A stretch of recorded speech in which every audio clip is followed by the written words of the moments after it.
ভারত বনাম ইংল্যান্ড পঞ্চম টেস্ট ম্যাচে যতটা মশলা ছিল হিন্দি ছবিতে তেমনটা নেই। মানে অসাধারণ একটা ম্যাচ এবং অসাধারণ মুহূর্ত। এক হাত ভেঙে অন্য হাত দিয়ে ব্যাট করতে গিয়েছিল ক্রিস ওকস। পুরো বিশ্ব বলল, ভাই সাহেব এটা কি ছিল, এটা কি ছিল, এটা কেমন ছিল, এটা কিসের জন্য? তারপর মানুষ বলল, ইয়ার দেশপ্রেম। সিরাজ প্রথমে ক্যাচটা ফেলে সীমানার ওপারে পাঠিয়ে দিল। তারপর সে ইংল্যান্ডকে বলল, অপেক্ষা করো, একটু রোমাঞ্চ আছে, আমরা তোমাকে আবার জিতিয়ে দেব। পঞ্চম দিনে সে টেস্ট ম্যাচটা নিয়েছিল এবং সেখান থেকেও জিতেছিল। ওয়াশিংটন বলল সে কত সুন্দর অলরাউন্ডার। জাদেজা বলল কিভাবে সেই বয়সেও জো রুট, শুভমান গিল বা রাহুলের মতো সেরা ব্যাটসম্যানদের সাথে প্রতিযোগিতা করতে পারে। একই সাথে আকাশদীপ নাইট ওয়াচম্যান হিসেবে এমন আতশবাজি করেছিল যা ভারতকে আশা দিয়েছে। সামগ্রিকভাবে ভারত বনাম ইংল্যান্ড পঞ্চম টেস্ট ম্যাচটি ছিল পরম সিনেমা এবং আমরা সিনেমা থেকে 5টি ভালো মুহূর্ত এনেছি। প্রথম মুহূর্তটি ছিল ক্রিস ওকসের মুভমেন্ট, যিনি এক হাতে ব্যাট করতে গিয়েছিলেন। মানে এটা কি মুভমেন্ট ছিল ইয়ার, আমি এরকম কিছু দেখিনি। আমি অনিল কুম্বলেকেও আহত হতে দেখেছি, আমি ঋষভ পান্থকে আহত হতে দেখেছি, আমি ম্যাক্সওয়েলকে এক পায়ে আহত হতে দেখেছি, কিন্তু সোয়েটারের ভেতরে প্লাস্টার লাগিয়ে হাত না দেখিয়ে সেখান থেকে ফিরে আসার পর আমি এমন কিছু কখনো দেখিনি। আমি সত্যিই ভাবছিলাম যে যদি ক্রিস ওকসকে দুটি বলও খেলতে হয় এবং বলটি আঘাত করে তাহলে সে কিভাবে এক হাতে ব্যাট করবে। তার মানে তোমার এক হাত নেই, তুমি কেবল এক হাত দিয়ে এটা করবে, এটা কিভাবে হবে? আমি জানি না এটা কিভাবে হবে। ঈশ্বরকে ধন্যবাদ, ক্রিস ওকস সেই পরিস্থিতির মুখোমুখি হননি। আমিও ভয় পেয়েছিলাম যে দৌড়াচ্ছিল এমন ক্রিস ওকস যদি পড়ে যেত তাহলে কতটা ব্যথা হতো। মানে আমি এটা ভেবে ভয় পাচ্ছি তার কতটা ব্যথা লাগতো। কিন্তু এমন কিছুই হয়নি। ভারত ম্যাচ জিতেছে, কিন্তু ক্রিস ওকস তার দেশের জন্য প্রশংসা পাবে না। সে খেলতে এসেছিল এবং এটি আশ্চর্যজনক ছিল। ফিল্ডিংয়ের সময় তার কাঁধটি স্থানচ্যুত হয়েছিল। ইংলিশ ক্রিকেট বোর্ড ঘোষণা করেছিল যে সেই ম্যাচে নেই, আগামী কয়েক মাস বাকি নেই।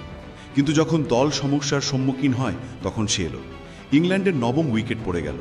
17 রানের প্রয়োজন ছিল। ক্রিস ওকস এক হাতে ব্যাট করতে এলেন, এক হাত সোয়েটারের ভেতরে। মানে ওগুলো ছিল ভয়াবহ ছবি। আমি খুব ভয় পেয়ে গিয়েছিলাম। এটা ছিল প্রথম মুহূর্ত। দ্বিতীয় মুহূর্তটা ছিল ভারতের অবস্থা কঠিন। ইংল্যান্ডের 35 রানের প্রয়োজন ছিল আর তারপর 2টি 4 মারল পঞ্চম দিনের শুরুতে। ভারতের অবস্থা আরও কঠিন হয়ে গেল। মানে 35 রান দরকার এবং 2টি 4 মারলে আপনার অবস্থা আরও কঠিন হয়ে যায়। ওভারটন 2টি 4 মারল, 27 রানের প্রয়োজন ছিল, কিন্তু তারপর সিরাজ তা পূরণ করে ফেললেন। সিরাজ তার প্রথম ওভারের 3য় বলে ইংল্যান্ডের স্পেশালিস্ট জেমি স্মিথকে আউট করে ম্যাচের মোড় ঘুরে গেল। ম্যাচ ঘুরে গেল। একটি ক্যাচ ড্রপ হয়, কিন্তু তা সত্ত্বেও পরের ওভারে ওভারটনকেও এলবিডব্লিউ দেওয়া হয় এবং ভারত এখানে জিতে গেল। যদিও ধর্মাসেনা আউট হওয়ার পর রিভিউ নেওয়া হয়েছিল, কিন্তু আম্পায়ারের ডাকে তিনি আউট হয়ে যান। কিছুক্ষণ পর জর্জ টাংও আউট হয়ে যান। এটা বেশ মজার ছিল এবং ভারত আবার জিতে গেল। তৃতীয় মুহূর্তটি ছিল হ্যারি ব্রুকের সে বাজে শট।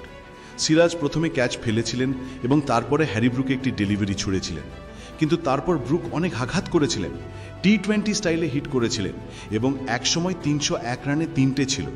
মনে হচ্ছিল ম্যাচ শেষ হয়ে গেছে, কিন্তু তারপর হ্যারি ব্রুক আউট হয়ে গেল। আর হ্যারি ব্রুক আউট হয়ে গেলে ম্যাচটি সেখান থেকে আরও বড় হয়ে উঠল। যদিও মাঝখানে সেভ করা হয়েছিল, রুট এবং বেথেল কিছুটা সেভ করেছিলেন, কিন্তু বেথেল একটি অকেজো শট খেলার প্রক্রিয়ায় আউট হয়ে যান। এরপরে রুটও আউট হয়ে গেলে ভারত 6 উইকেটে 337 রানে ফিরে আসে এবং এখানে মনে হয়েছিল ভারত ম্যাচ জিততে পারে। পরে তৃতীয় এবং চতুর্থ মুহূর্তটি সিরাজ ক্যাচ ফেলে দেন। সিরাজ ম্যাচের পরে কমপক্ষে 10 বার বলেছিলেন যে যখন ক্যাচটি ফেলে দেওয়া হয়েছিল তখন তিনি অনুভব করেছিলেন যে তিনি ভিলেন হয়ে গেছেন, কারণ এটি একটি ক্যাচ ড্রপ করা ক্যাচ ছিল না।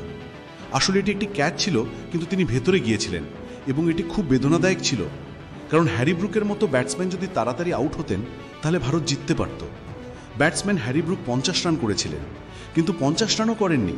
হ্যারি ব্রুক 19 রানে খেলছিলেন। সিরাজ যখন ক্যাচ নেওয়ার পর ভেতরে যান তখন এটি ছিল খুবই হতাশাজনক পদক্ষেপ। এর মানে হলো ওই লোকটি 19 রানের সেঞ্চুরি করে ফেলে। ভারতের অবস্থা আরও খারাপ হয়ে যায়। সে 300 রানেরও বেশি রান তুলে নেয়। মাত্র 73 রানের প্রয়োজন ছিল, 7 উইকেট। বাকি বিশ্ব মেনে নিয়েছিল যে ভারত হেরে গেছে। হয়তো পরবর্তী 1 থেকে 2 ঘন্টার মধ্যে ভারত হেরে যেত, কিন্তু তারপর হ্যারি ব্রুকের সেই ক্যাচের পর উইকেট পড়ে ভারত ফিরে আসে। একটি মুহূর্ত যেটা আমি বিশেষভাবে উল্লেখ করতে চাই তা হলো জাদেজা এবং সুন্দরের বন্ধুত্ব। এই দুজনের ব্যাটিংয়ের কারণেও ভারতের ম্যাচ প্রভাবিত হয়েছিল। জাদেজা 53 এবং সুন্দর শেষ পর্যন্ত, বিশেষ করে 42 বলে 10ম উইকেটের জন্য 53 রান, শেষ উইকেটের জন্য 39 রান। আমার মনে হয় এটা একটি নির্ণায়ক মুহূর্ত ছিল। শেষ দিনে ইংল্যান্ডের 35 রানের প্রয়োজন ছিল, 4টে উইকেট ছিল। এখানে সুন্দর শেষ উইকেটে 39 রানের ওপেনিং করেন, তাই সেই কারণেই ম্যাচের মোড় ঘুরে গেল। বাকি জয়সওয়াল এবং আকাশদীপকেও ধন্যবাদ। আমার মতে এই 5টি মুভমেন্টই ম্যাচের সেরা ছিল। বলুন তো আপনার প্রিয় মুহূর্ত কোনটি ছিল? কিন্তু ক্রিকেট আমাদের একটি জিনিস শিখিয়েছে, যে সময় বদলে যায়। লর্ডসে সিরাজের চোখে জল ছিল, আজ ওভারে সিরাজ হাসছিলেন, ভারত হাসছিল। আমরা 6 রানে জিতেছি। সবচেয়ে ঐতিহাসিক প্রত্যাবর্তনগুলোর মধ্যে একটি, 3টে উইকেটে 301 থেকে 359 রান অল আউট। আমার মনে হয় এই ম্যাচটি অনেক দিন ধরে থাকবে। এই ম্যাচটি ভারতের সেরা টেস্ট জয়গুলোর মধ্যে একটি এবং বিশ্বের সেরার মধ্যে 6 রানের মতো বড়।